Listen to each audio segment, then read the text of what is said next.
What's up, guys? Welcome back to another video. Today we are going to be talking about Saul dies, including his son. Israel is thrown into exile yet again, and we are now faced with some great things to learn from the Bible provided by God. I want to ask you guys how you've been doing. God bless you. I hope everything is all right. We're going to be talking about again where we're going to be hitting on. We're going to be in 1 Samuel chapter 31. We're going to be showing that God's judgment is sure and certain, that when he speak words, that they come true, that they are when he prophesy, it comes to pass. We're also going to learn. We're also going to see a picture of false gods and false teachers. Another lesson is respecting. The other lesson is respecting God's anointed ones. And we're going to see that in this chapter as we go through it. But before we start, we have to know some words. We have to know some definitions to words. For example, God's judgment. What does the Bible say about God's judgment? And what's the definition of God's judgment? God's judgment is the sentence that will be passed down in our actions at the last days. The judgment is Jesus Christ. It pertains to him as a mediator to complete and publicly manifest the salvation of his people and to overthrow of his enemies, together with the glorious righteousness of his work in both respects. The person to be judged are 1, the whole race of Adams without a single exception, and 2, the fallen angels. The rules of judgment is the standard of God's laws as revealed to men, the heathens, unbelievers, by the law as written on their hearts. The Jews who sinned in the law shall be judged by the law. The Christian enjoys the light of revelation by the will of God as made known to him. Then the secrets of all hearts will be brought to light to vindicate the justice of the sentence pronounced. The time of judgment will be after the resurrection, as scripture represents the final judgment as certain, the universal righteousness and decisiveness, and eternal as to its consequences.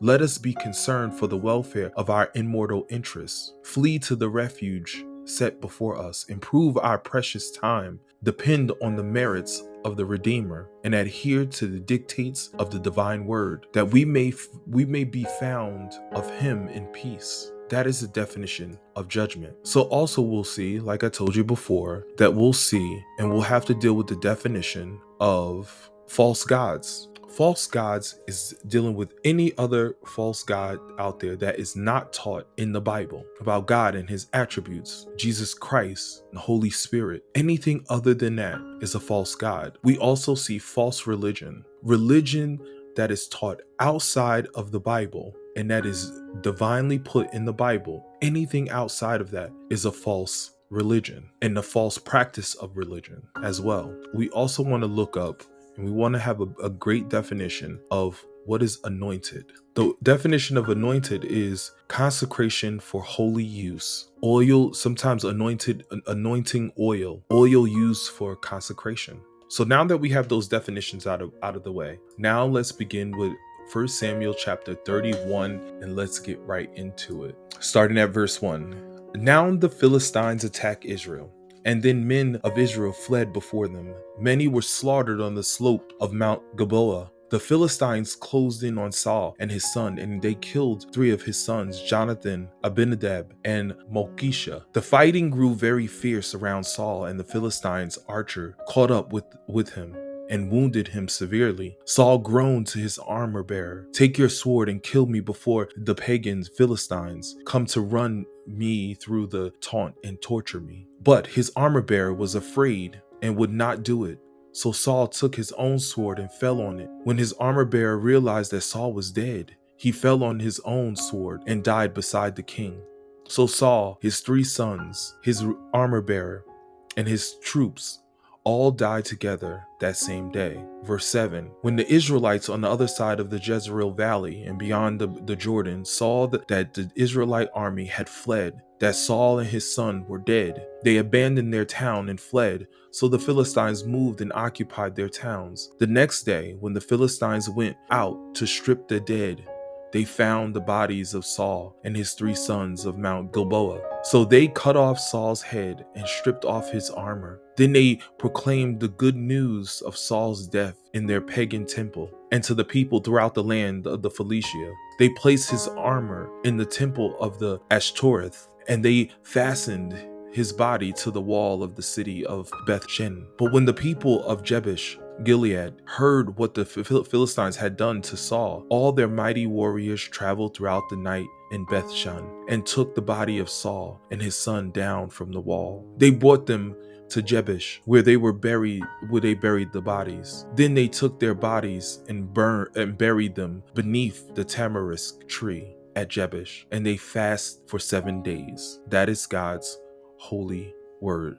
Now let's break this down. So what we read in these verses, we'll start off at verses 1 to 7. And what we'll actually get from 1 to 7, the great lesson that we'll get is the painful tragedy of death of Saul and the surety of God's judgment that is certain and that it will happen. And it will happen exactly the way that he says it. Saul witnessed his army rout and many slain. We see that Saul witnessed his son, including Jonathan, killed. Saul himself was actually wounded, right? In the midst of the fierce fighting. Saul chose to commit suicide. He chose to commit suicide. I have been taught that many times when people commit suicide, God is not with them. To keep them, Saul chose to commit suicide to keep them from them being tortured and mutilated. We also see this near the Eastern custom. The Near Eastern custom is, if we go to Judges chapter 16 verse 25, it reads, half drunk by the people demand, bring out Samson so he can amuse us. So we brought from the prison to amuse them. And they had him stand between the pillars supporting the roof. So they brought him out. They flashed him in front of everybody. Sounds familiar? Get a revelation? They did the same to Jesus. But we also see Saul first asked his armor bearer to strike the final blow of death, but the armor bearer refused. Saul was shamefully forced to commit suicide. The armor bearer himself then committed suicide. His kingdom was falling apart. Saul and his son and his army shamefully fell that very day. Saul's dynasty, his kingdom, all collapsed. Saul's death and army's defeat tragically impacted the nation. How so? The Israelites of the northern Israel abandoned their cities and fled to remote regions, becoming refugees. And guess what happened? The Philistines occupied their cities. Now, when we go down to verses 8 to 10, what we'll see is the abuse of Saul's body, the celebration of victory by the Philistines. This gives us a picture of false gods and religions. How so?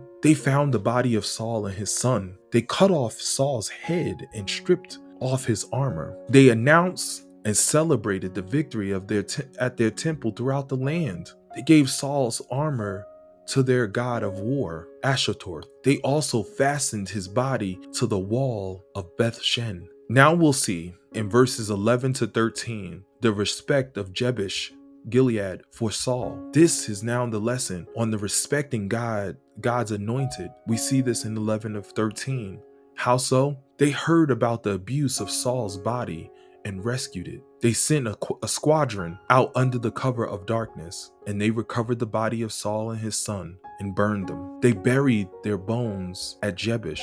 They fasted for 7 days. Now we have seen, and now we have watched God's assured word. We also see God's assured and certain judgment. We've seen how false gods and false religions work, but we also got to see how that we are to respect God's anointed people. I want to thank you for watching. I hope that it helped you. Let me know what you think about this chapter in the description below. And you're here. And if you're here already, subscribe to my channel, because the next video we start in 2 Samuel chapter 1. Now we start to see David's kingdom, and we'll go on that journey next. So make sure you subscribe so you can be notified when I upload that video. Thank you for watching. God bless you and God bless your family, and I love you. Bye.